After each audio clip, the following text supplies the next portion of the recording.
Le prophète Mohammed est le dernier prophète ayant pour mission d'avertir l'humanité. Comme tous les messagers, le prophète appela les gens à revenir sur le droit chemin, à croire en Dieu, à vivre dans le but de gagner leur place au paradis et à se conformer à la bonne moralité. À l'époque du prophète, beaucoup de gens vivaient en suivant des règles très éloignées du droit chemin, pensant trouver ainsi le salut. Leur mode de vie était entaché de perversion, de superstition et de non-sens. Notre prophète les fit sortir de l'ignorance et de l'insouciance dans lesquelles ils vivaient en les invitant à suivre le chemin de Dieu. Il fit beaucoup d'efforts en vue d'obtenir leur salut ici-bas et dans l'au-delà. Lorsqu'il transmettait le message du Coran, notre prophète était souvent confronté à une forte oppression et à une grande animosité. Cependant, il n'en tenait aucun compte.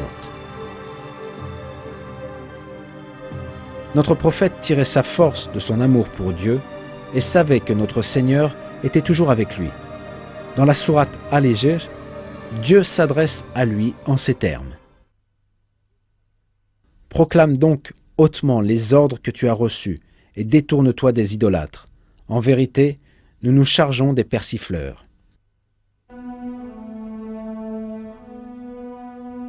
Le prophète Mohammed commença par parler aux gens de la puissance de Dieu et leur montra les merveilles de sa création.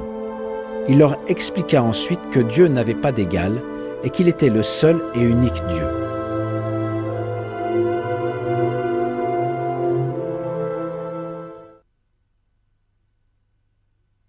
Dis-leur, que diriez-vous si Dieu vous avait plongé dans une nuit sans fin jusqu'au jour du jugement dernier? Quelle divinité autre que Dieu aurait pu vous redonner la lumière?